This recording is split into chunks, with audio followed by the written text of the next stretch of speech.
Nako, breaking news, may bago pong pasabog si Mike Defensor at sila Atty. Topacio at ang 18 Marines, no? Wala pong kawala dito sila One Bull at sila Pepsi o sila Pinky dito, no? Dito po ay sa pool na sa pool sila. Pag napatunayan ng 18 Marines na to, pumunta po sa NBI ngayong araw. Pag napatunayan po na totoo lahat ng sinasabi ng 18 Marines, ha? Dito mo masasabi lahat ng maletang pinagbigyan, tunay. Yari na. Tagilid ka rito ngayon, no? Siguro hindi naman namin pinagsasabing ginawa niyo na yung mga maletang pinangalanan, no? Hindi namin tiyatanggap na nagawa niyo 'yon. Pero batay sa nangyayari ngayon, ayaw niyo imbestigahan. Parang ayaw namin isipin na kinuha niyo, pero doon kami dinadala. Na bakit gano'n ayaw imbestigahan? Di pa ang kaduda-duda. Ba't ayaw niyo imbestigahan? Ang daming kondisyon ni Pinky.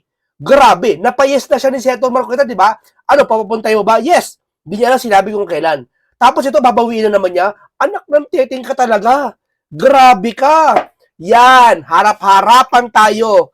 Itong dalawang ito, harap-harapan tayo, pinagtatakpan na nila. Sasabihin na, ipang-cover up nila yung give up, China, yung pro-China si Senator Marcoleta, Diskaya. Ba't mo protekta si Diskaya tapos na ngayon, nakakulong na nga yung tao? O sige, pag palagay natin, si Diskaya, pinuprotekta si Senator Marcoleta, ano naman sa'yo? Yung sa'yo, asikasuhin mo. O sige, palagay natin. O sige, pinuprotekta ko si Diskaya, ano pakialam mo? Sige, palagay natin, ano pakialam mo? Ikaw naman, sumugot ka. Bakit ayaw mo mag-imbestiga? Gusto mo lang pumuntos, di ba? Tagdanggurang ka. Ito, panoorin nyo po, panoorin natin po natin ito. Senator Marcoleta na lumagda doon sa partial dito parang nagsanib puwersa rito si Senator Marcoleta at talaga si Mike Defensor sila balikod Talagang sa Senado si Marcoleta tinik sa kanila. No? Sa Congress, hindi ko alam kung sino do, baka si Henry Marcoleta, anak ni Senator Marcoleta, hindi natin alam kung sino pa do, no? Dito naman sa labas, sa gitna, sila baligod, sila Mike Defensor. report ng Blue Ribbon Committee, kaya hindi na ipatatawag ni Lacson yung mga pinaiimbitahan ni Senator Marcoleta sa pagdinig. Muli ring iginit ni Lacson yung mga hindi kapanipaniwalang pahayag ng 18 sundalo na may motibo raw ng destabilisasyon. Grabe, no? Grabe ugali ng tong Pinky na to. Halatang halata na iparinig nga natin, naparinig ko ito nakaraan, pero ulit natin i-play para isariwain sariwain natin sa mga Pilipino kung gaano ka itong Pinky na to, kung gaano niya, hindi lang delay, ha? Ayaw niya imbestigahan ng 18 Marines. Huwag nating ilihis yung Yung sinasabi ko, hitting me back. Okay. Walang issue yun. Ayaw ng ang mga personal labanat sa kanya ni Senator Panfilo Lacson. Sa privilege speech ni Lacson kahapon, tinawag niya si Marcoleta na pabida. Ito. Wala yan. Ano lang yan? Galit lang yan Pinky, galit mo lang yan. Walang bearing niya. Sige, sabihin mo lahat ng gusto mo sabihin. Mag-imbestiga ka, ugok. At obsessed sa issue ng West Philippine Sea, China, restitution at Blue Ribbon Committee. Inungkat niya rin ang trabaho ng asawa ni Marcoleta sa insurance company. Pati asawa niya, no? Huwag niyo pansinin yun. Huwag niyo pansinin kahit asawa banggitin, kahit sinong kapitbahay banggitin kay Senator Marcoleta, huwag niyo pansinin yun. Ang isipin niyo, siya hindi siya nag-iimbestiga. Yun ang trabaho niya, Blue Ribbon. Tandaan niyo po. Hindi niya trabaho na bakbakan si Senator Marcoleta. Ganon din si Senator Marcoleta. Hindi niya, choice nila sa dalawa yon na magbagbakan sila. Choice nila yon. Pero ang trabaho ni Pinky bilang Blue Ribbon, mag-imbestiga po. Hindi Blue Ribbon Committee, ha? hindi bulagaan. At ang issue kaugnay sa SOSI nito o Statement of Contributions and Expenditures. Kung ang gagawin nila ay puro ng hit. Okay lang sa akin. Sawang-sawa na ako sa hit na yan Hindi na ako tinatablan yan Pero wag natin kakalimutan ng taong bayan. Sinabi niya na agape, ipinapasariwa natin ulit sa inyo, ibinabalik natin ulit para malaman ng taong bayan kung ano yung katwiran na dapat pakinggan. Lahat ng sinabi ko ron na dapat puntahan niya sapagkat yun ang sinabi niya, lahat ng ebidensyang kakailanganin pupuntahan. Di ba yun naman sinabi niya? Tingnan nyo, sabi ko nga sa inyo, Ang isang pagkakaso pinupuntahan lahat. Nakakaso, titingnan, ipapasa sa hukuman niya tayo, ano, iimbestigahan. Paano makakapagsimula? Hindi nag-iimbestiga to si Piki. natin. Kinakampihan pa ni Pepsi. Ang dami ko sinabi sa aking privilege. Kung sino-sino ang dapat napuntahan. Diba? Hindi niya sinagot. Sa interpelasyon kahapon ni Marcoleta, pumayag si Lacson na ipatawag ang mga individual na sinabi ni Marcoleta na dapat imbestigahan ng Blue Ribbon Committee. Isa lang po pakiusap ko, baka pwedeng pirmahan niyo muna yung partial committee report. O, isa lang muna pakiusap ko, pwede pa pakipirmahan niyo yung partial report. Kondisyon yon para ipatawag ng 18 Marines. Grabe talaga. Hindi naman si Senator Marcoleta ang gusto magpatawag ng 18 Marines eh. Ang gusto niyan, yung taong bayan, ang gusto namin. Papag-imbestigahan, ang tigas ng buho nito eh. Di ho ba? Parang lumalabas kaaway niya, Senator Marcoleta, hindi aano 18 Marines. Sir, ganyan ka ba katigas, sir? Ang tindi na itong mamang ito, kayo na humusga. Kayo na. Kahit naman sinong ugok-ugok, alam ko sino tama dyan eh. Yung partial report na po yan yung report ata na pagpinirmahan, hindi pa kumpleto yung investigasyon. Gusto yata ang pirmahan ni Senator Marcoleta para yun na yun. Paano yung report na yun kulang? Pinirmahan ni Senator Marcoleta, paano? Hindi, wala doon yung 18 Marines. Wala si Gutesa doon, wala si Martin doon. Yun ba gusto nyo? Sabi, tapos na pag pinirmahan. Partial report, ipapartial muna, wala pa yung ano doon. Yung ba yung gusto nyo? Ang tindi ng mga to. Grabe to mga to. Wala bang parang ikukudita to? Seryoso po ba kayo? I'm serious, Mr. President. So we can get on. I'm serious, Mr. President. Kala mo galing eh. I'm serious, Mr. President. Noong 2000, ang galing ko. PMP ako. I'm serious, Mr. President. Nung araw, ganito ako katapang. Ganito ako kinakatakutan ako.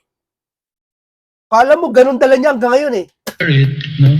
Because that is a partial. And move forward. Yes, Partial, and then you can move forward to the next one. that is correct, Mr. President. Paano ko po again, Tama to si kinakampanya talaga yung kaibigan niya eh. Best friend niya eh. para sa report, Mr. President, ang gusto ko makumpleto muna, kaya nga po ako'y nakikiusap. Advance natin yan. Expose whatever they mention. Senator Lacson na muling bumuelta kay Senator Marcoleta kung babanatan siyang muli nito. Naghahanap siya na masisisi eh. Hindi siya naghanap na masisisi. Dalawa kasi problema yun. Sabi ko, dalawa problema nyo eh. Yung problema nyo, yung nagbabakbakan kayo sa isa't isa. Yung pangalawang problema, yung pinaka-importante, yung problema ng taong bayan. Huwag mong pag-merge yan, sir. Hindi porket na sinasabi ni Senator, hindi porket na sinasabi ni Senator Marcoleta yung problema ng bayan, ibig sabihin problema niya rin, magkaaway na rin kayo. Pinagpasama mo eh. Paborito niyang sinisisi eh. For all his miseries. Sasabihin mo, i-give up yung KIG, tapos sabihin mo, in-spice ko. Tamo. Ikaw nagsasabi ng give up. Ang ugok-ugok talaga, no? Ano ba ibig sabihin ng give up? Pag ako nakadebate nito, sabihin ko sa inyo, mamumula ka sa kahihiyan to. Di totoo lang. Pag nakadiskusyon nito, mapapahiya to ng sobra. Oo. Sabi, mako-corner to sa tanong ko. Gagamit ako to ng Bible debate. Hindi siya Bible. Yung procedure ng Bible debate, gagamitin ko sa kanya. Wala pong ibang pinakamagaling na debate. Bible procedure. alam mo yun? Yun ang pinaka-corner ako. Ewan ko ba di ginagamit yan eh. Diyan sa Senado, gagamitin ko sa kanya yun. Ang gagawin ko sa kanya. Ginoong Pinky, naninindigan ka ba na yung give up ay talagang totoo na sinabi ko? Oo! Sumagot ka! Yung pang-Bible debate yun. Corner yan, corner. Hindi niya alam ano yung give up. Akala niya give up na talaga. Para mong give up, ibig sabihin, analogy ni Senator Marcoleta yon. Pag hindi nyo inasikaso yung KIG, give up na yan. Di ba sabi ko, walang pinagkaibayan dyan. Takpan mo yung ulam. Pag di nyo tinakpan yan, lalangawin yan. O ayun yung takpan, itapon na yan. Yung bay, niluto mo, tatapon mo. Hindi. Pinapatakpan mo lang. Kasi pag hindi mo tinakpan, para mo na rin tinapon. Pag hindi mo inasikaso yung KIG, para mo na rin give up. O, give up nyo na yan. Mahina. Ayun, siguro mas pogi ako sa kanya. Thank you. Sir, no comment dun sa mas Na napirmahan na raw ng 3 senador. tatlong senador. Ali, sa ngayon na tanging mga Senador Bam Aquino, Senador Risa Ontiveros at si Senador Kiko Pangilinan. Maliban pa kay Tatapusin na yung, ano, yung partial Senator report, Panfilo pinirmahan na nila. Lacson, yung nakalagda. Para yung tao maligaw. Isipin ng tao, nakapirma na pala sila, ba't ano pa inaano ni Marcoleta, ayaw pumirma. Lalabas si Seto Marcoleta ang mali. Nililigaw nila yung taong bayan. Hindi nila pinapaliwanag kung ano yung partial. 'Di ba? Mga ugok-ugok. Yan, ganyan kayo inililigaw ng mga yan. Para sa sarili nila, hindi para sa taong bayan. Tandaan nyo ang nanakawan hindi sila, taong bayan na nanakawan. Ngayon, inililigaw nila sa partial report. Kuwari pumirma na sila. Pumirma naman talaga sila. Pinapalabas nila, pumirma sila, pero hindi nila pinapaunawa sa tao kung ano yung klaseng pinirmahan nila, para saan yun. 'Di ba? Diyan sa Andun ba si Martin? Andun ba 18 Marines? committee report. Sabi ni Senator Lacson, kailangan niya ng 9 na pirma dyan sa partial committee report bago yan matalakay sa plenaryo. At pagkatapos niyan ay sa kanila pagpaplanuhan yung susunod na pagdinig ng Blue Ribbon Committee. Ali. Tignan mo, tindi matandang to, no? Ang tindi, no? Kaya mag-imbestiga. Kung isasama siya, siya yung pang-apat, 4 out of 9, siya mang kinakailangan na pirma dito sa partial report na ito ng Blue Ribbon Committee. Ano ba ang dahilan ng pagkaantala ng pagpirma ng iba? Ano ba ang dahilan na kanilang binibigay? Ang ano ba, na voluminous ba yung naturang partial report na yan na kailangan pag-aralan pa? Ano ba ang dahilan ng pagkaantala ng pagpirma ng ibang senador? Well, Ali, ang sinasabi no ni Senator Raffy at Erwin Tulfo masyadong marami, no. Kung di ako nagkakamali, nasa 400 pages itong partial committee report ng BRC, at gusto raw nitong magkapatid na Tulfo na mabasa nila ng buo itong report bago sila lumagda. Pero kailangan daw ay makontento sila sa nilalaman nito dahil Paano pag hindi na kontento? Malamang hindi makontento yan. Intindi ng mga to. Kung talagang pinagkakaisa ng mga Pilipino pinagkakaisahan nyo, hindi si Senator Marcoleta. Tandaan nyo yan. pagka may kulang, hindi raw sila lalagda sa report na yan. Ali. At naulinigan ko si Senator Ping Lacson na hindi naman siya nag-iisa. Hindi lamang siya kataki-taking senador na tutol, na ipatawag pa Yung mga pinklawan, yun, yung kasama niya. Yung mga taksil sa bayan. yung 18 Hindi lahat ng pinklawan, Marines na yon. Sino-sino pa ba yung iba at ano ang dahilan nila kung bakit ayaw ipatawag yung 18 sundalo?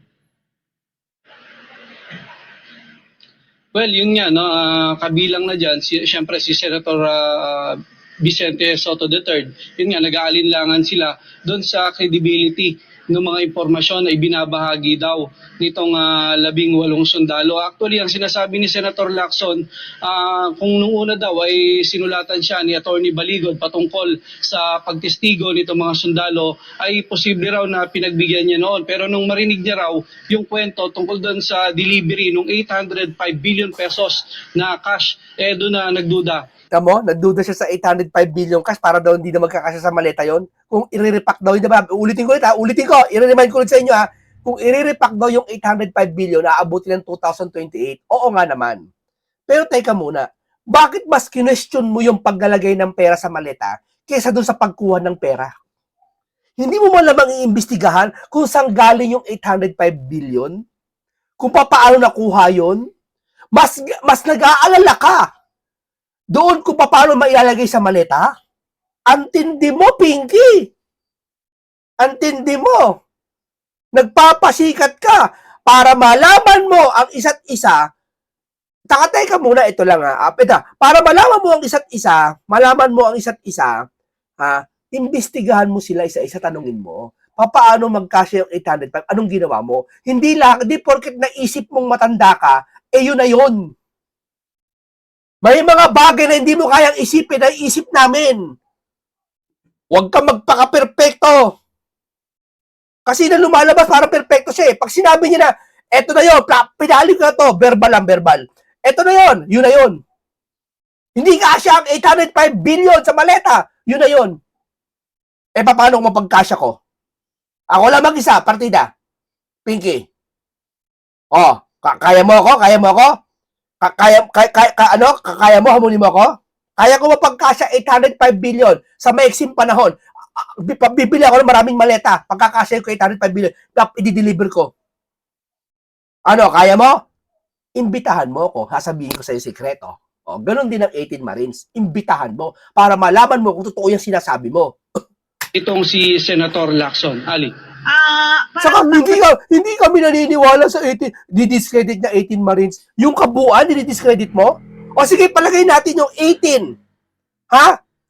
Ibig sabihin, pag sinabi ba ng 18 na nag-deliver ng 805 billion, hindi ka maniniwala. Bakit? Sila ba lahat yon? Paano pala kung halimbawa 10 doon? Ang kalahati doon nagsabi nag-deliver ng 805 billion. Yung kalahati doon nakasaksi lang. Hindi naman siya sabing 805 billion. Hindi pa rin ba iimbestigahan yung natitirang kalahati? Na hindi naman tungkol sa 805 billion, nakasaksi lang? Oh, huli kita, no? Ibig ko pala sabihin, yung isang 18 Marines, isang tao sa pagkakilala mo, isa lang? Yun lang ba yun? Gets nyo? Marami yun, 18 yun. Diba? Kayo na nga nagsabi, yung bang 18 na yun, lagi magkakasama? O sige, palagi natin di magkakasama yun, di magkakahiwalay. So, ibig sabihin, may grupo na kung saan nag-deliver. Isa may tagabuhat, isa nag-repack. Dapat nagtatanong ka, nag-iimbestiga ka. Mathematically improbable, no? Parang pag 1 plus 1 mo ay hindi posible yung 805 billion na binabanggit na laki na pera. Yun ba yun? Yun daw yan, Ali. At yun nga, Toneto Liliada, kung susumahin yung timbang nitong 805 billion cash at dagdag pa dyan yung mga bigat ng mga maleta na pinagkargahan. At sa pagsuma ni Akala niya ang talino niyo. Talino niyo. Nakatoksido, Amerikana po. Ang talino ko. Naisip ko yung 805 billion ay paano magkakasya sa mga maleta 15,000 na sa maiksing panahon. Akala niya ang talino niya, no? Ang talino ko, naisip ko yun. Hindi niya alam, kayang gawin yun sa maiksing panahon. Alam mo kung paano? Ha? Hindi ko sasabihin. Ipatawag mo 18 Marines. Doon mo malalaman kung paano. Hindi niya kaya, hindi abot ng kaisipan niya yung kung paano.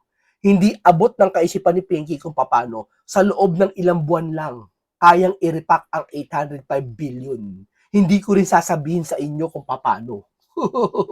Ayoko, baka pakinggan niya ako, ma-counter niya gusto ko, 18 Marines ang makaisip, at saka kung makakaisip ang 18 Marines, once na pinatawag mo. At alam mong maiisip ng 18 Marines yun. Kaya hindi mo pwedeng ipatawag sila.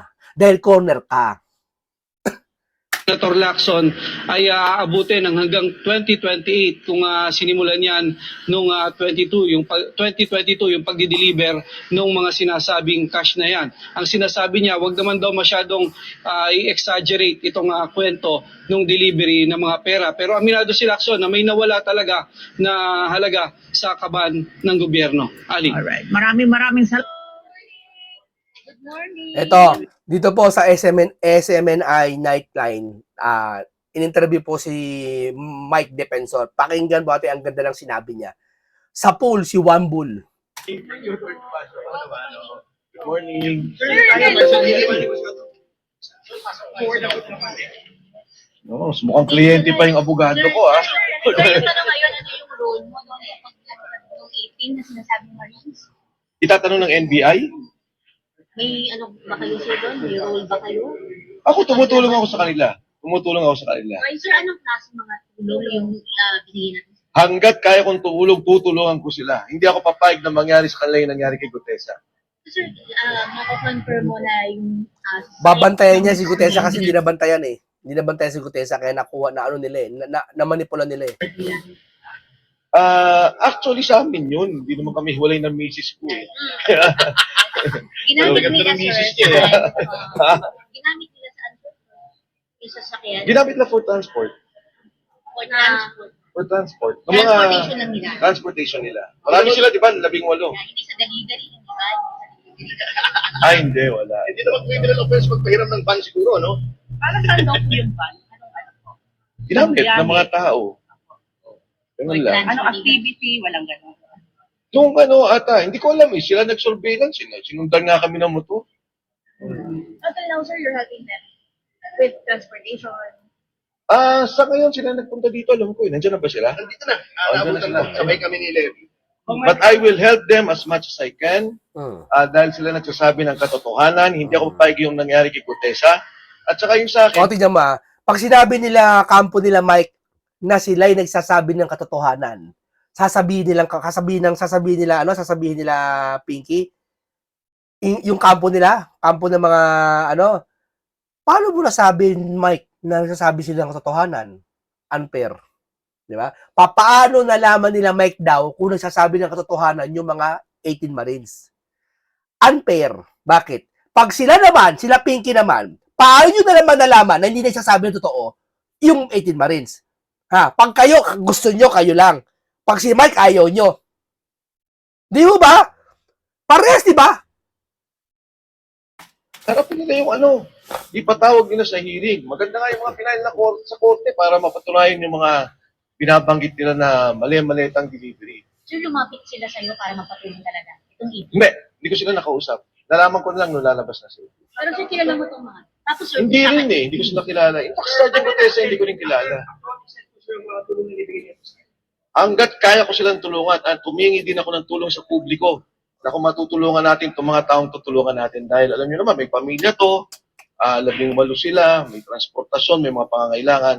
So nananawagan din ako sa publiko na kung maaari silang tumulong sa ating mga kasama dahil ito yung nagsasampulat ng katotohanan. Hindi sila dapat imbestigahan. Hindi dapat sila imbestigahan yung background nila. Ang dapat imbestigahan yung sinasabi nila. Dahil yung sinasabi Iniimbestigahan yung background nila. Nakrantete naman itong mga to. Huwag nyo muna imbestigahan ang background nila. Yung sinasabi muna nila. And then, mag-produce ng habang nagpo-produce ng ebidensya, imbestigahan nyo rin yung background nila. Pero unahin nyo yung sinasabi nila. Naktanteting naman itong mga to. Ginagawa tayong loko-loko ng mga to eh. na tungkol sa korupsyon. Yung sinasabi na tungkol sa delivery ng pera. Kaya yung sinasabi, di ba si Saldico yung mastermind? Ito na, lumantad yung mga galamay ni Saldico, yung nagdi-deliver ng pera. Di ba pagdugtong-dugtong natin, saan ba nang galing yung pera? Nakaw ba yung perang yan? Yan ba yung sinasabi ni Saldico na 100 bilyon, 8 bilyon? Ito ba yung delivery ng pera kung kani-kanino? Dapat yan na malaman ng taong bayan. Yan na malaman natin lahat. Kasi pera natin yung buwis na binabayad din yung lahat. Some of them ay hindi naman talaga directly magtatrabaho kay Saldico. Kung sincero ang gobyerno na alamin ang katotohanan, at ito din ay pagsuporta sa sinabi ni Pangulong Marcos na maya naman kayo at alamin natin yung korupsyon na nangyari sa bansa, hindi dapat yung mga tinatanong nila yung, di ba, yung kredibilidad ng mga tao. Dapat tinatanong, totoo ba itong mga to? At itong mga Marines, handang humanok to kahit kanino. Yung mga sinabi nila, tinanong ko yung iba sa kanila dahil may mga tumatago kong kaibigan. Nasabi ng mga kaibigan ko sa Kongreso, sa Senado, ano ba yung delivery na to? Nakita ko si Father Flavi, nag-file din ng kaso eh. Ang ganda niyan. Kailan siya nakita? Ano yung binigay na pera? Kay Congresswoman De Lima nagsalita. Tinanong ko rin yung mga sundalo. Kailan ba ito nangyari? Nako, detalyado yung kwento na walang kagatal-gatal. Nako, detalyado talaga. Tingnan mo, grabe oh. Detalyado yung kwento, ayaw nilang imbestigahan. Ay, kay Pinky, hindi yan. Wala yan. Ayaw yan. Wala. Destabilization sa kanya yan. Hindi niya paniniwalaan yan. Marami siyang kondisyon. Tapos si Senator Marcoleta, binigyan niya ng kondisyon. Kailangan pirmahan mo na yung partial report. Antindi, di ba? Kung sa partial report, wala si Martin doon. Ba't ko pipirmahan yan? Di ba? Ilang beses na banggit yung pangalan ni Martin. Di ba? Talagang ayaw niya. Ayaw niya talaga mag-imbestiga kasi may pinangingilagan siyang amo. Di ba? Walang nervyos. Totoong pagkikwento lamang yung ginawa nila. So, hindi patas yung nakikita niyo. Hindi talaga patas dahil bakit credibility ng mga tao sinasabi, di ba? At ito na nga, umami na sila. Tao kami ni Saldico. Ang sabi ng gobyerno, si Saldico yung mastermind ng Salambilan pagnanakaw sa gobyerno. Ito yung napapanahon para malaman talaga. Kasi maganda yan dahil tinuturo din nila. Ngayon ko lang nalaman na dati sabi ko si Mark Tiksay at saka si Paul Estrada lang yung 80 Saldico. Ngayon ko lang nalaman na 5 tao pala. Tapos yung delivery ng pera parang Lanamut tsaka Grab. Pag deliver, may proof of delivery, sasend nila dun sa post nila, tapos isasend dun sa pinag-deliveran. Na Yes. ito po, nadala na po namin. Normal yun, normal yun. And yan lahat, makikwento nila ng maayos. Ayaw nga ni Pinky yan kasi pag ganito yan eh. Pag napaupo yan doon sa Senado, tatanungin nila si Senator Marcoleta yan. At pag nahayag yung katotohanan, kinakabahan si Pinky. Pagagalitan siya ng amo niya, baka tawagan siya sa bahay niya ni Junior. Oh, bakit mo pinabayaan pumunta yan dyan? Na-corner tuloy tayo. Oh, yari ka ngayon, Pinky. Doon, amo niya yun eh. Yun ang ano niya eh. Yun ang paniniwala niya nagpanalo sa kanya. Hindi niya alam na nagpanalo sa kanya taong bayan. Kung saan pinapalamon siya, pinapasahod siya. Organisado at walang pagsisinungaling. Sir, on claims na Biruin mo, Pinky, ang nanakawan taong bayan. Tapos pinagkakaita mo taong bayan. Sama ng ugali mo. this or Alam ko, nako, yung ko lang magseta ng ano. behind this, yung 18 experts, what do you have to say about that, sir? Alam mo, kasi Dapat, alam mo, konting, ano mo na lang, matatanda ka na, si Senator Marcoleta, matanda na rin. Ikaw, matanda ka na rin. Hindi, siguro, lahat naman tayo papanaw sa mundo eh. Ano mo naman sa pagpanaw mo sa mundong ito? Sa pagtanda mo, lahat tayo mapupunta dyan eh. No? Naagawa ka naman ng legasiya mo. Di ba? Eh, hindi ka naagawa ng legasiya mo eh. Di ba? Pinagkaita mo yung taong bayan. Oh. Tapos malaman namin, impyerno, pabagsak mo. dati sinasabi ng gobyerno, pagka sila na yung natuturo, si Martin Romualdez, Duterte na kaagad. Eh, kay Saldi ko nga itong mga to. Duterte daw yan. Duterte. Duterte, tao nyo si Saldi. Ano ba kayo? Ito mga to, hirap sa mga to, pag tao nila kumakalas, sabihin Duterte. Doon sila, pang scapegoat nila yun eh, panakas nila. Eh, di ba, tao sila ni Saldi ko at that time. Si Saldi ko pa nga ang kalaban ni Vice President Duterte. Yung Committee on Appropriations, di ba, kanya yun, nagsimula ng imbestiga nila. Ngayon naman nagsasabi na yung mga tao ni Saldi ko, kalaban na naman, sino pagkakampi, sinong kalaban? Eh, dapat, tingnan nila na mahusay kung gusto nilang talagang makita yung problema ng korupsyon. At itong panawagan ko, hindi lamang sa gobyerno, kundi sa Blue Ribbon Committee. Narinig ko si Senator Soto, sabi niya, hindi daw pwedeng, sa Rules Committee, dahil daw may pending cases. Not true. Decided na yan sa bench. May painting case, hindi daw pwede. Talaga one bull university talaga. Oh. Ginawa talagang bulagaan talagang. At hindi na itong host na to, no? Host ka lang. Senator ka lang, hindi ka na host, ha? Huwag ka magpatawa, ha? Huwag ka magpatawa, one bull, ha? On versus the Senate, sinabi na kahit na pending case, Sa pool ka dito, wala kang kawalangan dito. Pag ito napatunayan na, ito mga mali-malitat, na allegedly, nabigyan ka daw, nako, sa pool ka rito. pwede pa rin ipatawag ang mga tao para malaman natin talaga. Dahil yung Blue Ribbon Committee, ang iniimbestigahan niya, yung anomalya sa flood controls. Wala namang iniimbestigahan ng Blue Ribbon, ka ba? Wala. Meron ba? Wala. Walang iniimbestigahan. Wala. Nagtatanong meron. Tinanong. Di ba? Tanggal. So, dapat yan, ipagdikit-dikit nila yung issue, tingnan nila talaga kung talagang sincero tayo sa investigasyon. Meron daw regard kaya nag-recruit sa 100. Corner siya ni Senator Marcoleta si Pinky. Kita mo, ang kapalit na para mapapuntahin daw yung 18 Marines, kailangan pumirma mo ng partial report sila Marcoleta. Ang tindi ng ugali ng matandang yun, no? No? Biruin mo. Talagang ayaw niya mag-imbestiga sa madaling salita. Ganun lang yun. Dating bodyguard. Ay, di naman bagong kwento yun. Kasi yung retired general talaga may boss sila, di ba? Yung unang kinuha ni Saldi ko. So may mga tao talaga na mga opisyalis, in fact, hindi lang naman to yung mga sundalo, may mga opisyalis talaga na nakaisaldi ko. Pero itong mga to, again, ulitin ko hindi to kumita ng pera. Hindi to contractor, hindi sila DPWH official, hindi sila congressman o senador. Itong mga taong to, nag-deliver lang ng pera. Si Saldi ko, ang boss nila, ang chairman ng appropriations, na itinuturo din ng gobyerno sa ngayon. Si Saldi ko yung gumagawa ng budget sa ilalim ni Speaker Martin Romualdez. At kung ang claims ng mga sundalo, claims ni Saldi ko, may delivery kay Pangulong Bongbong Marcos, titingnan ng komite. Dapat nga sabihin nila, hindi totoo yan. Kunyari, sabihin nila sa komite, mali kayo dyan, si Speaker Martin lang ang pinag-deliveran. Pwede nila sabihin ganun eh, pero yung sabihin totally hindi totoo, walang katotohanan, at ito'y invento lamang, mali naman yun. They have nothing to gain for telling the truth. In fact, delikado sila ngayon. Ngayon, pinag-iimbestigahan pa sila. Delikado kayo. Hindi nga, katulad ng sinabi ko, yung nangyari kay Gutesa, hindi rin ako papaya. Kung yung logs na ng air taxi, disputes yung claim ng isa sa mga members ng Marines na nag-deliver daw yung Napakadaling imbestigahan yan. Napakadaling imbestigahan sa air taxi. Pakunin niyo yung CCTV sa hangar. Nandyan yan. Pakunin niyo yung ping ng mga cellphone kung magkasama sila sa Saldico. Patingnan nila yung weight ng eroplano. Kasi kung isang tao lang, dalawang tao lang, hindi ganun kabigat eh. Yan ang sinasabi ko sa inyo. Yung kilo, yung oras, yung ginamit na sasakyan, yung CCTV. Modern na tayo ngayon, puro CCTV na eh. Diba? But di Pinky ayaw imbestigahan yan. Diba? Hinaharang kagad. Ano ka ba naman, Pinky? Kung lalalim sila sa investigasyon, Pag ako nakatapat netong matandang to, isa lang sabihin ko sumagot ka. Mag-iimbestiga ka o hindi? Para marinig na Pilipino, iparinig natin sa Pilipino sagot mo. Uulitin ko, iparinig natin sa Pilipino sagot mo. Mag-iimbestiga ka sa 18 Marines o hindi? Sagot! Hindi makakasagot siya, maniwala ka sa akin. Wala kasi yung tatanong sa kanya diretso eh. O bisa si Seto Marcoleta, hindi rin nakapagkatanong ng gano'n eh. Ako, tanongin mo, direct to the point yan. at ipipilit na investigasyon talagang ipalalimin, makikita nila ang katotohanan at mapapatunayan na hindi nagsisinungaling itong mga sandalan. May eksaktong date po ba na ibigay po itong mga... Nasa affidavit naman nila yon. Doon sa eksaktong date. Kasi yung sinabi ko nyari kay Congresswoman Laila de Lima, tinanong ko sabi ko, may delivery ba kilala? Kailan ba nangyari yun?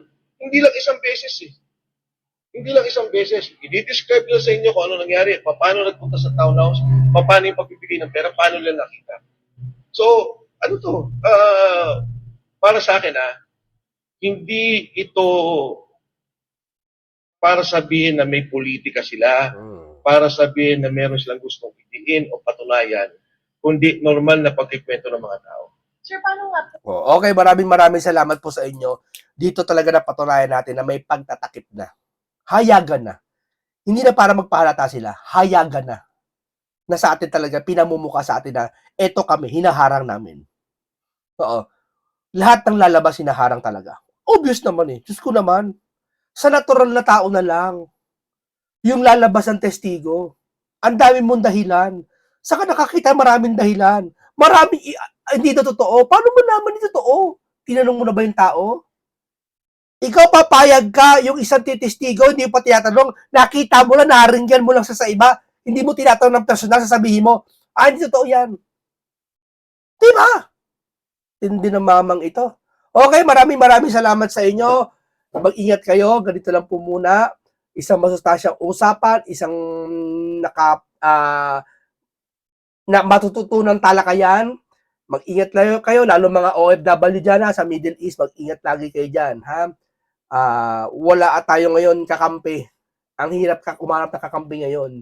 Yung iba dyan, yung mga pinklawan, nakikikwari, simpatya sa atin. Mga Pilipino, mahal namin kayo. Hindi tayo mahal na mga yan. Mga pinklawan, mga Gen Z, hindi kayo mahal na mga yan. Dahil kung mahal kayo, mga Gen Z, ang uunahin nila, yung mga magulang nyo, mamahalin din nila. Alin yun? Na maging concern sila sa nanakaw sa Pilipinas. Ano man ang kulay na nagnakaw, si Sara man yan, o Pinklawan, o sila Lenny man yan, o BBM, nagiging concern sila dapat. Hindi lang sa China, kundi sa buong lahat na nangyayari sa Pilipinas. Ay hindi pili lang po sila mga Gen Z. Pili lang ang kanilang sinusuportahan. Ang gusto nilang panagutin lang, yung gusto na lang nila yung China. Mahal namin Pilipino, sinasakop ng China, pero sa pagkontrol tahimik yan.